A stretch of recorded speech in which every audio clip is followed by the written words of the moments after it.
In the summer of 1919, Henry Ford found himself in a pretty deeply uncomfortable position. To say the least, yeah. Yeah, he was sitting on a witness stand in this incredibly crowded, sweltering courtroom in Mount Clemens, Michigan, and he had decided to sue the Chicago Tribune for libel.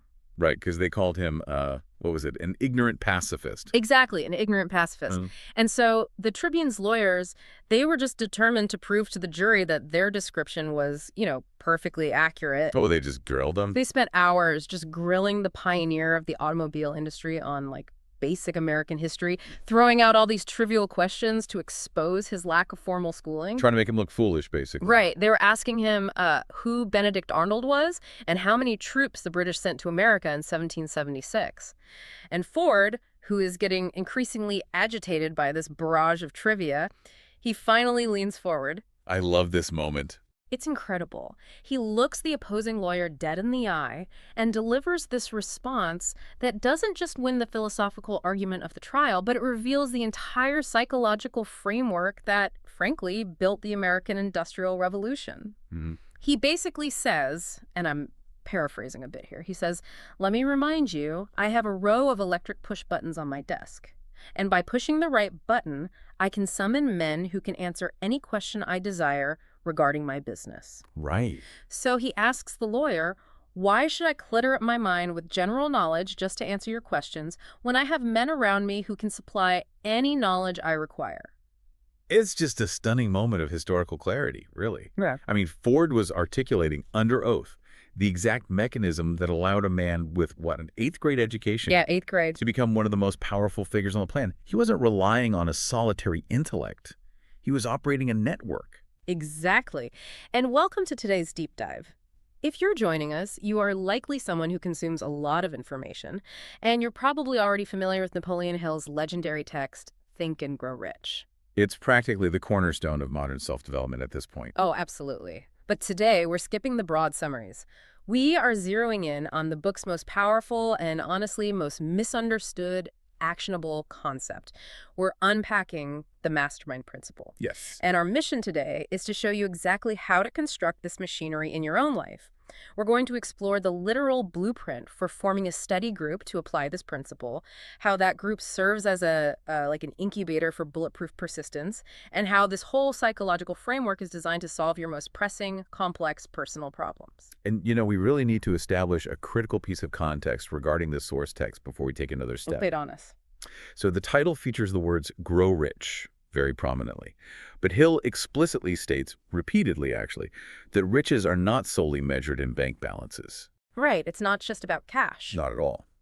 The definition of riches in this framework encompasses lasting friendships, harmonious family relationships, peace of mind, and even overcoming severe physical or environmental afflictions. That distinction is so vital because, one of the most moving case studies in the entire book has absolutely nothing to do with capital or industry. It's the deeply personal story of Hill's own son, Blair. Yeah, Blair's story is really the emotional anchor of the text. For sure. He was born without the physical anatomy required for normal hearing. The medical consensus at the time was just definitive. The child would be deaf and mute for the entirety of his life. Wow. And Hill just refused to accept that, right? Right. Having spent years analyzing the psychological traits of highly successful individuals, he refused to accept that prognosis as a permanent reality. He applied the exact same mechanics of intense, burning desire and focused belief that an industrialist might use to build a monopoly. But he directed it entirely toward his son's condition. Exactly. He made it his definite major purpose to plant a corresponding burning desire in Blair's own mind to hear and to speak. And the way the text describes this process is just fascinating. Hill didn't just sit around hoping for a miracle. He actively engineered his son's environment. Mm-hmm. He constantly reinforced the idea that Blair's lack of hearing was not a handicap, but actually an asset in disguise. Which sounds crazy, but he basically ran a 2-person mastermind group with a coddler, just constantly injecting this absolute faith into the boy's subconscious. He did. And decades later, through relentless trial and error, and what Hill frames as the universe sort of yielding to a crystallized desire, Blair discovered an experimental bone conduction hearing device that allowed him to hear almost normally. And then he converted that lifelong struggle into a massive commercial and social mission to distribute these devices to others. It really demonstrates that the mastermind principle is substrate independent. Oh, I like that term. Substrate independent. Right, like it does not matter if your goal is the proliferation of the V8 engine or the rehabilitation of a sensory deficit. The mechanics of transmuting a burning, obsessive desire into a physical equivalent, they remain uniform. Which brings us to the core of the mission today. We're looking at a methodology derived from the analysis of over 500 of the most successful people of that era. Ford, Edison, Carnegie, All the heavy hitters. all of them. And they all utilized a specific learnable architecture. So let's open the hood on this. Let's look at the literal mechanics of what a mastermind actually is. Because let's be honest, the term gets thrown around so loosely in modern corporate seminars. Oh yeah, usually is a fancy synonym for a boring brainstorming meeting. Exactly. And according to the source material, it is so much more radical than that. It really is. Let's start with the foundational definition provided in the text. Hill defines the mastermind as the, and I'm quoting here, coordination of knowledge and effort in a spirit of harmony between two or more people for the attainment of a definite purpose. Coordination of knowledge and effort in a spirit of harmony. That harmony constraint is the load-bearing pillar of the entire concept. But to understand why, we really have to look at the two distinct phases Hill uses to categorize the mastermind. Okay, what are they? The first is the economic phase, and the second is the psychic phase. Okay, so the economic phase feels like the most accessible entry point. It aligns perfectly with that Henry Ford courtroom story we talked about. Yes, exactly. It's the strategic gathering of counsel and cooperation from individuals who possess specialized knowledge that you lack. It's the ultimate expression of comparative advantage applied to human cognition. Andrew Carnegie is a prime example here. Carnegie is fascinating because he was incredibly transparent about the fact that he possessed practically zero technical knowledge regarding the metallurgy or manufacture of steel. Right. He wasn't a chemist. He wasn't an engineer. Which is still wild to conceptualize. I mean, the man who forged the United States Steel Corporation didn't actually know how to make steel. Because he recognized that technical knowledge is cheap and plentiful. What is rare is the ability to organize and direct that knowledge. Carnegie's power was derived entirely from his mastermind group, a carefully selected staff of around 50 men who were metallurgical experts, logisticians, and financial operators. So the economic phase is essentially a bypass mechanism for your own ignorance. You do not need to spend 10 years mastering tax law if you can harmoniously align yourself with a master accountant who shares your definite purpose. Yes, I think most people grasp that intuitively. If we want to use a modern computing analogy, it's parallel processing. Oh, that's a great way to think about it. Right. If you have a single computer processor trying to render a massive, complex, three-dimensional video file, it's going to bottleneck and take days. Yeah, your fan is going to sound like a jet engine. Exactly. But if you take that same task and distribute it across a network of 50 separate graphics processing units, the job is done in minutes. The economic phase is essentially wiring 50 brains together in parallel to process a problem that would fry a single human's cognitive bandwidth. The economic phase makes total sense. But the text argues that parallel processing is only half the equation, right? Right. This is where we cross the threshold into the second phase, the psychic phase. And this is where the source material requires us to, well, stretch our conventional understanding of consciousness a bit. Yeah, because Hill introduces the idea that when these minds come together, they don't just share data.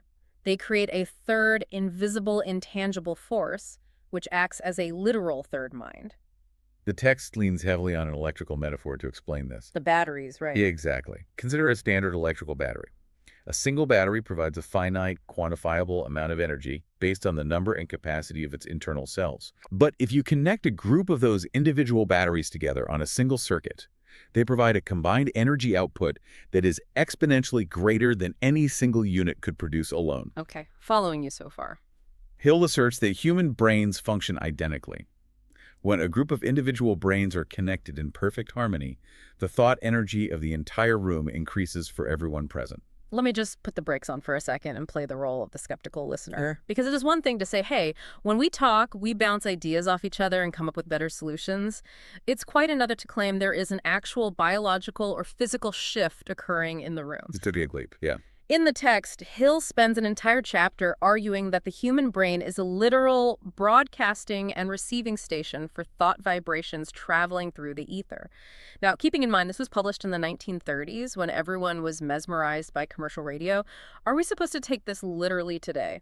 Are my thoughts transmitting on FM frequencies? It is definitely the most frequent point of friction for modern readers. However, if we strip away the 1930s vernacular of ether and radio frequencies, we're actually left with a concept that modern cognitive science is actively exploring under different terminology. Okay, untack that. How does neuroscience justify the radio metaphor? We could look at the emerging field of cognitive synchrony. Modern EEG and fMRI studies have demonstrated that when individuals engage in deep, empathetic, and aligned conversation, when they're in perfect harmony, as Hill puts it, their brainwave patterns literally begin to synchronize. Wait, really? Their physical brainwaves sync up? Yes, their neural oscillations align, mirror neurons fire in corresponding patterns. They enter a state of shared physiological arousal. So the hardware of the brain actually changes its firing rhythm based on the alignment of the people in the room. Precisely. Hill called it stepping up the vibration rate. When a mastermind group engages in highly focused, harmonious discussion regarding a singular definite purpose, you're pushing your brain out of its default low-energy resting state. You're elevating your cognitive arousal. In this heightened state of neural synchrony, your mind becomes highly receptive. Hill refers to this receiving apparatus as the creative imagination. And what exactly is the creative imagination receiving? It is receiving access to the collective subconscious of the group. When your brain is operating at this elevated rhythm, you begin to experience sudden hunches, flashes of inspiration, and a synthesis of ideas that you fundamentally could not access when you were sitting alone at your desk operating at your baseline frequency. Wow. Hill describes this as tapping into infinite intelligence. You're no longer just accessing your own memory banks. You're accessing the emergent intelligence of the synchronized network. That reframes the concept beautifully. It isn't magical thinking, it's engineered group flow. You're creating a biological environment where sudden insight is highly probable. Yes, exactly. The mastermind is an engineered environment. And because it's engineered, it requires a very specific architectural blueprint to function. You can't just put 5 random people in a coffee shop called a mastermind and expect cognitive synchrony. Right, you're just drinking lattes at that point. Pretty much. The text provides a rigorous, step-by-step methodology for forming a study club specifically designed to cultivate this state. So let's get into that blueprint, because the promise here is massive, solving massive personal problems, generating wealth, overcoming limitations, but the execution is where most people fail. What is the very first step in assembling this machinery? The initial phase is selection. You have to choose the members of your group. The size is flexible, though Hill suggests groups can be as small as 2. But the non-negotiable criteria is that every single member must be friendly and completely harmonious with the others. I want to push on this requirement for perfect harmony for a second. It sounds great on paper, but isn't there a danger of creating an echo chamber? I see what you mean. Right. In modern business theory, we are constantly told to embrace cognitive diversity. We're told to invite the devil's advocate into the room to stress test our ideas. Doesn't demanding perfect harmony just lead to groupthink? That is a very common and very valid modern critique. But it misunderstands what Hill means by harmony. Okay. Harmony in the context of the mastermind does not mean everyone has the exact same skill set or agrees on every tactical detail. Remember, Carnegie's group was incredibly diverse in his specialized knowledge. Right, he had all those different experts. Exactly. Harmony refers to a complete alignment of purpose and an absolute absence of malice, envy, or cynical skepticism. Oh, so it's about the emotional baseline of the room, not the intellectual agreement on a spreadsheet. Precisely. To use a modern equivalent, think about Google's famous Project Aristotle, which studied what made their most effective teams successful. Yeah, I've read about that. The number one factor wasn't the raw IQ of the members, it was psychological safety. Perfect harmony is absolute psychological safety. If you bring a skeptic into the room, someone who operates from a baseline of negativity or fear, their emotional state breaks the neural synchrony. It's like static. Yes. The text argues that positive and negative emotions cannot occupy the mind at the same time. If a member is silently judging the group or doubting the possibility of success, that negative energy acts like static interference on a radio signal. It prevents the group's collective energy from stepping up to the level required to access the creative imagination. It's like trying to manufacture microchips in a room with an open window. You need a clean room. The mastermind requires an emotional clean room. No cynical contaminants allowed. That is a perfect analogy, the emotional clean room. Once you have selected your clean room team, the blueprint calls for a highly structured meeting protocol. The group must assign a specific person to act as the moderator or leader for the sessions.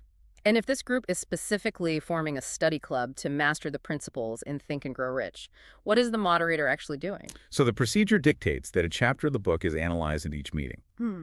But the critical instruction is how the material is presented. The text insists that the reading must be done by someone who, and I quote, reads well and understands how to put color and feeling into the lines. Color and feeling.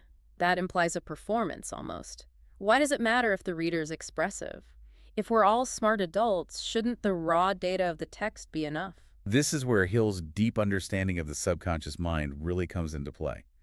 According to the text, plain, unemotional, objective words do not influence the subconscious mind at all. Interesting. The logical prefrontal cortex might understand the dictionary definition of the words, but the subconscious, which actually drives our deepest behaviors and beliefs, only responds to thought impulses that have been well mixed with emotion or feeling. Let me see if I can map this to human biology. Go for it. When we process information purely logically, it just stays in the analytical parts of the brain.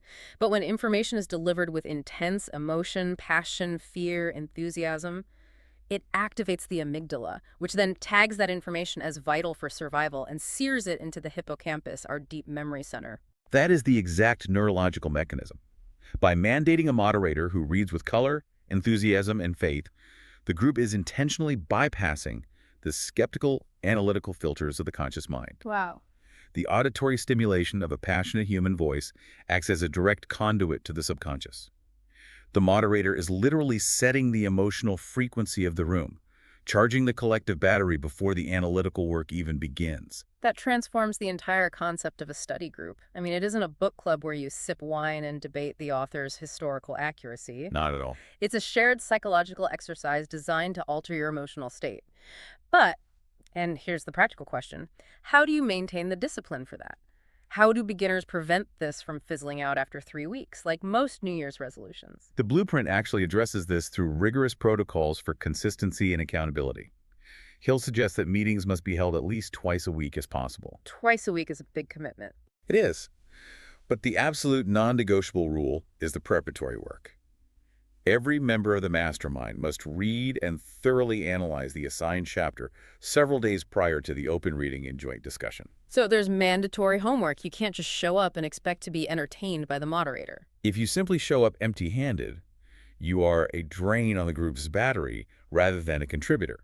The pre-reading ensures that everyone's conscious mind has already grappled with the intellectual concepts. It sets a baseline. Exactly. It creates a baseline of commitment. It weeds out the casual tourists who are just looking for a quick fix. When you walk into the room, your individual cognitive engine needs to already be running. And what happens after the moderator finishes that emotional reading? Does it just open up to a free-for-all debate? It opens to a free discussion, yes, but again, with a strict directive regarding active participation. During this phase, members are not permitted to simply sit back and absorb. The instructions require every single member to actively make notes, putting down all ideas of their own that are inspired by the discussion. I love this detail because it highlights the true objective here. The goal of the discussion isn't to perfectly summarize what Napoleon Hill wrote in 1937. Right. The goal is to capture the emergent ideas, the hunches that are being generated by the synchronized third mind in the present moment. Exactly. The text is merely the catalyst. The discussion is the chemical reaction. The resulting insights are the product. If you're not actively taking notes, you're failing to harvest the product of the mastermind. And those ideas are probably fleeting. Highly volatile. If you don't capture those flashes of high vibration inspiration on paper immediately, they will fade as soon as the meeting ends and your brain returns to its baseline frequency. Okay, so we have this theoretical blueprint, perfect harmony, an emotional moderator, rigorous prep work, and active note-taking. It sounds incredibly potent. But to really ground this, we need to look at the historical proof the text provides. Yes, let's do that. Because Hill doesn't just offer this as some untested hypothesis. He argues that this exact mechanism has altered the course of human history. Let's look at the example of the American Founding Fathers.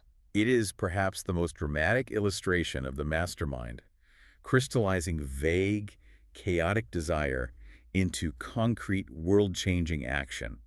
Hill specifically focuses on the dynamic between Samuel Adams, Richard Henry Lee, and John Hancock. Set the stage for us. What's the environment they're operating in? So we're looking at the American colonies prior to the Revolution. There's widespread resentment toward the British Crown, sporadic protests, and a general desire for freedom. But it is entirely disorganized. Just a lot of angry noise. Right. The text explicitly contrasts the organized power of a mastermind with the chaotic nature of the Boston riot, often referred to as the Boston Massacre. The riot was just a mob. It possessed massive emotional energy, but it lacked a definite purpose, a specific plan, and synchronized leadership. It was noise, not signal. And how did Adams, Lee, and Hancock change that? Well, they recognized that disjointed protests would never defeat the greatest military empire on earth. They needed total, synchronized alignment. The text describes how they formed a mastermind. They literally locked themselves in a room. Samuel Adams locked the door and put the key in his pocket. That's intense. Very. And they made a definite binding decision that no one would leave that room until they had agreed upon a unified plan of action. The psychological pressure of that scenario is just immense. They're essentially forcing perfect harmony by locking out the external world and demanding cognitive synchrony before they unlock the door. And the output of that locked room mastermind was the creation of the Committee of Correspondence. This wasn't just a letter-writing campaign. It was a highly organized communication network designed to align the disparate colonies into a single, unified consciousness. Wow. They took the chaotic, localized desire for freedom and pushed it through the machinery of their mastermind to produce an actionable, scalable plan. They basically built a continent-wide network of parallel processing. That's exactly what it was. And speaking of vast networks, the text also dedicates significant analysis to Mahatma Gandhi, which is a fascinating pivot because Gandhi operated entirely outside the realms of industry or traditional political architecture. Gandhi represents the ultimate test case for the psychic phase of the mastermind. He wielded immense, world-shifting power. He forced the British Empire to capitulate. Yet he had no vast sums of money, he commanded no military forces, and he held no formal governmental authority to compel obedience.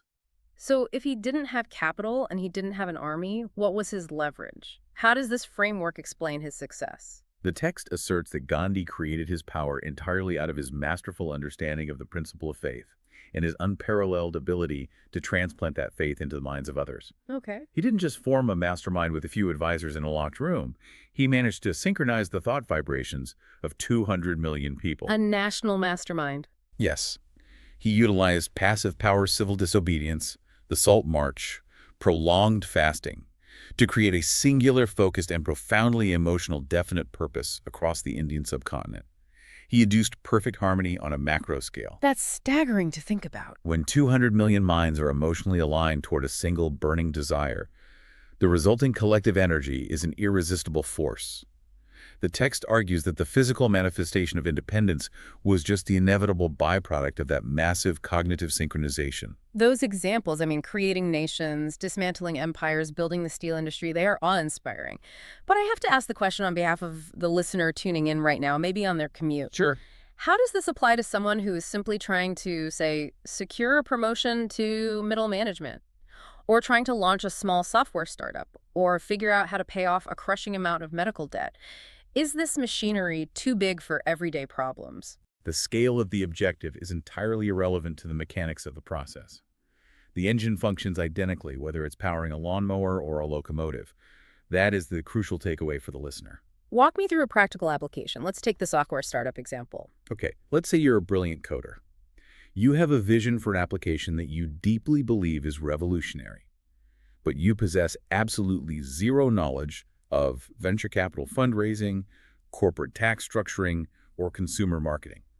You are entirely limited by your specialized knowledge and your inevitable blind spots. And the default human behavior in that situation is to panic, buy 6 books on marketing and finance, and try to learn it all in a month. Which leads to total exhaustion and failure. The mastermind bypasses that requirement entirely. You do not need to become an expert in finance. You need to form a study group, a mastermind alliance with someone who intrinsically understands finance and someone who thrives on marketing. And align them. Right. If you can align those individuals in perfect harmony toward the definite purpose of launching your application, You suddenly possess their specialized knowledge as if it were your own.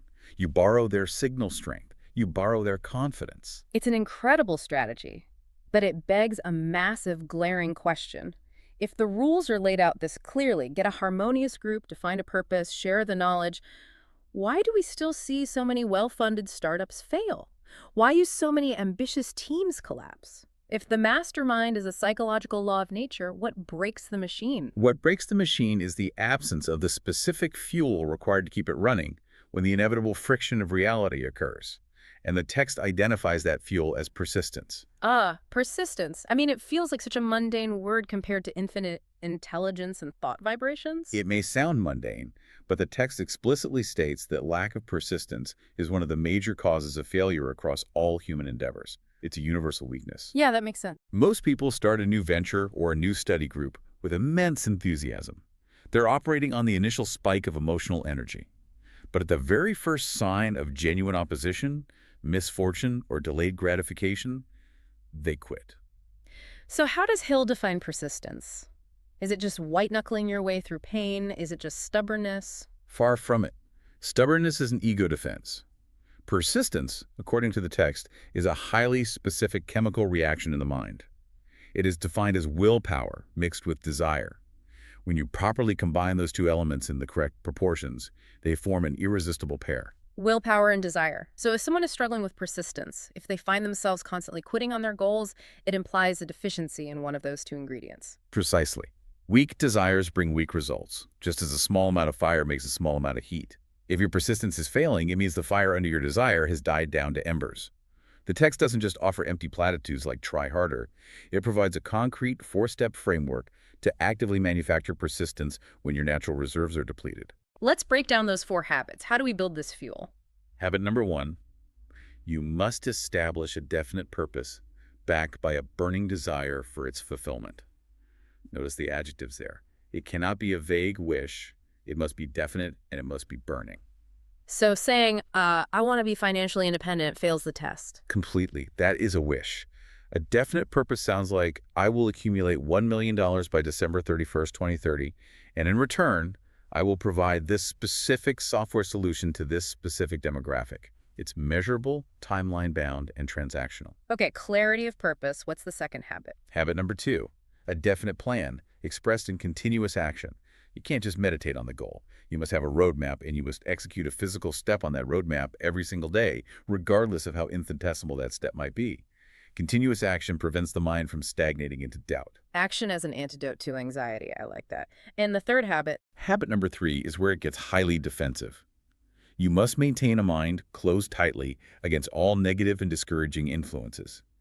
And that explicitly includes the negative suggestions of relatives, friends, and acquaintances. That is ruthless. Closed tightly. It implies cutting people off. It is an act of psychological preservation.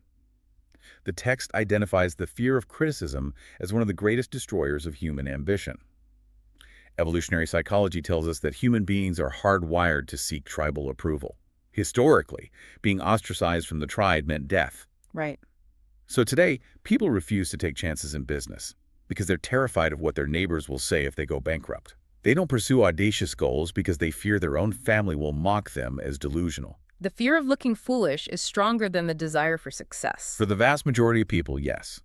Which is why habit number 3 dictates that you must slam the door shut on those voices. You cannot afford to internalize their fear, which leads directly to the 4th habit required for persistence. Which I assume brings us back to the mastermind. Exactly. Habit number 4 is the establishment of a friendly alliance, a mastermind group, with one or more persons who will consistently encourage you to follow through with both your plan and your purpose. So let me just synthesize this. The mastermind is a paradox. It's the ultimate tool you use to achieve your massive dreams, but it's also the life support system you need just to survive the psychological trauma of pursuing those dreams. That's a great way to put it. You need the group to give you the brilliant ideas, but you also need them to talk you off the ledge when you want to quit on a random Tuesday. That is the dual function of the mastermind. And it's entirely necessary because human beings are deeply prone to self-deception. The text lists the symptoms of a lack of persistence, and they are painfully recognizable. Hill personifies this self-deception as Old Man IF, and he lists 57 famous alibis that we use to justify our failures. The 57 alibis. I read that list and honestly felt personally attacked by at least a dozen of them. We all do. Let's look at a few because they perfectly illustrate how we sabotage our own willpower. They are the universal excuses of humanity. If I only had the time, if my family understood me, if conditions around me were only different, if I had been given a good education, if I only had capital, if I were only younger. Every single one of those statements is designed to protect the ego. It shifts the locus of control entirely external. It says, my failure is not my fault. It's the fault of the calendar, my parents, the economy, my bank account. And the danger, as the text warns, is that building alibis is a deeply rooted habit. We defend these alibis fiercely because we created them. They're the offspring of our own imagination. We will fight to prove that we truly don't have enough time, rather than admit we lack the burning desire to prioritize the work. So how does the mastermind actually defeat Old Man IF? Because you can't just tell someone their excuse is a lie. They'll just get defensive. The mastermind defeats the alibi by serving as a quarantine zone. Let's go back to that clean room analogy. Exactly. The text explains a fundamental psychological law. The human mind absorbs and becomes a part of the daily experiences and environmental inputs upon which it feeds. We are constantly absorbing what Hill calls tramp thought impulses. Tramp thought impulses. Yes. If you spend your day immersed in the cynical echo chamber of social media, or surrounded by coworkers complaining about the economy, your subconscious is absorbing a failure consciousness. You begin to believe the alibis are objective truth. But the mastermind group provides an alternate reality. Precisely. When you step into your mastermind meeting, you're entering a highly regulated, intentional environment where the alibis are fundamentally rejected. You are surrounding yourself with individuals who also refuse to accept the alibi of, if I only had the capital. They demand action instead of excuses. By immersing yourself in that environment, even for just a few hours a week, you're cultivating a success consciousness. You are building an emotional fortress that insulates you from the paralyzing doubt of the outside world. It's engineered accountability. But this brings up a logistical nightmare for a lot of our listeners. What's that? What if you're listening to this deep dive right now, you're fired up, you want to start cultivating this success consciousness tonight, but you are physically or geographically isolated? What if you look at your current social circle, your family, your coworkers, and you cannot find a single person who shares your definite purpose or possesses that required harmony? Do you just wait for years until you magically bump into the right co-founder? That is a very real constraint, and the text provides a brilliant, albeit highly unconventional solution for that exact scenario. It details a methodology Hill personally developed to utilize the mastermind concept entirely solo to prep his own consciousness before he ever had access to powerful people. He referred to this practice as his invisible counselors. This is without a doubt the most controversial and misunderstood section of the entire book. It's the part where logical, grounded readers often just throw their hands up. Oh, absolutely. Let's really dissect this. What exactly is an invisible counselor? The process is essentially a nightly mental exercise. Before going to sleep, Hill would close his eyes and hold an elaborate imaginary council meeting in his own mind. He would visualize a group of historical figures that he deeply admired, seated with him around a large council table. Who is he inviting to this imaginary boardroom? In his initial iterations, the cabinet included men like Ralph Waldo Emerson, the philosopher, Luther Burbank, the legendary botanist, Thomas Edison, Charles Darwin, and Abraham Lincoln. Over the years, he expanded the table to include dozens of influential figures from various fields. And what was the agenda of these phantom meetings? Did they just sit around in his imagination? He took the process incredibly seriously. He acted as the chairman of the meeting, and he had a highly specific, definite purpose for convening them. He wanted to rebuild his own character. He wanted to acquire the specific traits he admired in each of these men. So, in his mind's eye, he would actively address each figure and demand their defining qualities. Give me an example of the dialogue. What is he actually saying to the ghost of Charles Darwin? He would mentally state, "Mr. Darwin, I wish to acquire from you the marvelous patience and ability to study cause and effect without bias or prejudice, so exemplified in your field of natural science." He would turn to Burbank and say, "I request that you pass on to me the knowledge which enabled you to harmonize the laws of nature." He would ask Lincoln for his profound sense of justice and his courage. He was methodically instructing his own mind to absorb their genius. Okay, I have to step in here. I mean, I love visualization techniques, but if I tell my friends or my colleagues that I'm conducting board meetings with the ghosts of dead presidents in my bedroom before I go to sleep, they're going to recommend psychiatric help. Is Hill being literal? Was he claiming to actually channel the spirits of the dead in some sort of occult seance? That is the exact trap many readers fall into. But what is fascinating is that Hill explicitly anticipated that reaction. He writes in the text, and I quote, "I wish here to state most emphatically that I still regard my cabinet meetings as being purely imaginary." He's not making a supernatural claim. He's revealing a profound psychological hack. So, if it isn't supernatural, what is the actual mechanism at play? Why does imagining a conversation with Abraham Lincoln change your real-world behavior? It's a highly advanced application of autosuggestion. The foundational principle of autosuggestion is that whatever narrative or instruction you repeatedly deliver to your subconscious mind, particularly when delivered with intense faith and emotion, your subconscious will eventually accept as absolute truth. Okay. Once it accepts it as truth, it begins translating that belief into physical reality through your actions, habits, and perceptions. It's hacking the brain's inability to distinguish between a real memory and a vividly constructed imagination. Exactly. The subconscious mind does not possess a logical filter. It does not know that Abraham Lincoln has been dead for decades. When Hill vividly imagined the posture, the voice, and the presence of Lincoln and felt the emotional weight of acquiring Lincoln's courage, his subconscious processed that as a lived experience.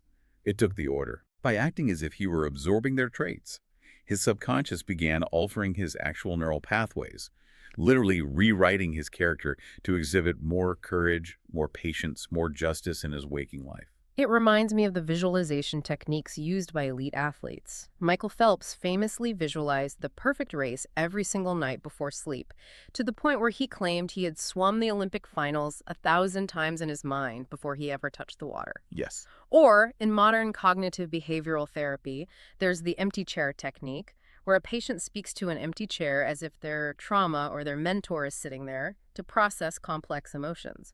Hill was doing this in the 1930s to program his executive function. That is a perfect modern parallel. But within the framework of the text, it goes even deeper than simple habit formation.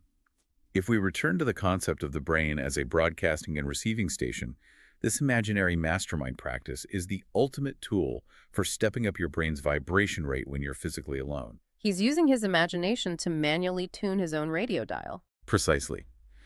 By engaging in this intense, focused visualization, surrounded by archetypes of absolute mastery, he was stripping away his own mundane anxieties.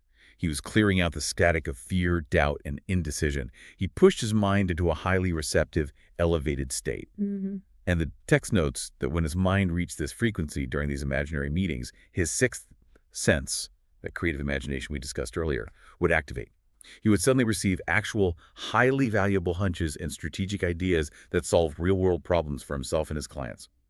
The imaginary historical figures were simply the mental construct, the user interface he used to access the deeper layers of his own subconscious and the broader ether of emergent ideas. That is incredibly empowering and means that the excuse of isolation is just another one of the 57 alibis. It really is. Even if you are entirely alone, you can construct an invisible mastermind to prime your cognitive machinery.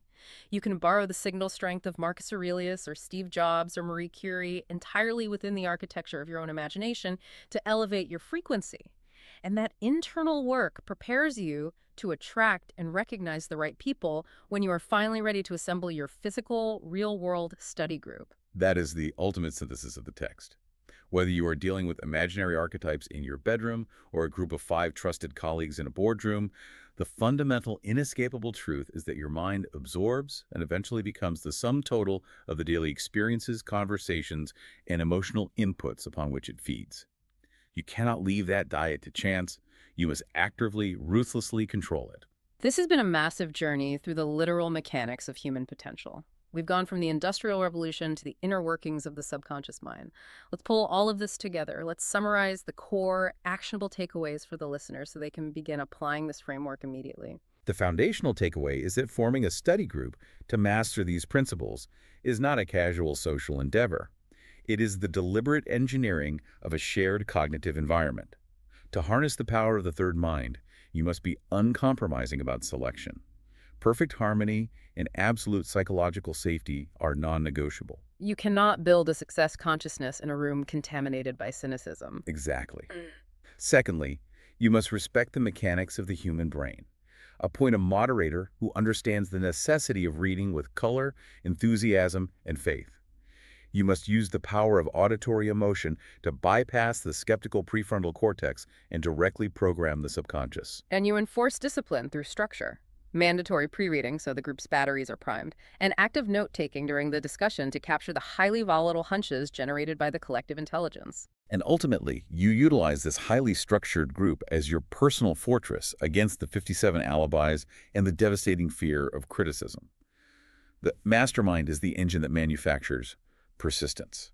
It provides the continuous action, the external accountability, and the renewed faith that you simply cannot sustain on your own when the inevitable friction of reality sets in. It is the tool that transmutes your definite purpose into physical reality. You know, when you strip away the 1930s terminology, it all comes down to a single, sobering, and incredibly powerful reality. As a human being, you have absolute control over exactly one thing in this universe. You don't control the economy, you don't control the market, you don't control the people around you. Right. You only control your own thought impulses. And even those thoughts are highly vulnerable. You can allow them to be shaped by default, passively absorbing the fears, doubts, and alibis of a cynical world. Or you can take responsibility. You can deliberately construct a mastermind, whether physical or invisible, to elevate your thoughts, shield your ambition, and parallel process your way to a solution. It's the heaviest responsibility we bear. As Hill bluntly states in the text, if you fail to control your own mind, you may be sure you will control nothing else. So think about the conversations you had today. Think about the media you consumed, the people you texted, the environment you sat in. If your brain is constantly tuning itself to the frequency of the people around you, what signal are you currently broadcasting into the ether? Are you operating on the frequency of alibis and fear? And more importantly, if you were to refuse that default and decided to form your mastermind group tomorrow, whose signal strength could you borrow to completely permanently change the trajectory of your life? Will you insist on remaining the solitary runner, exhausting yourself against the miles, or are you ready to wire yourself into the network?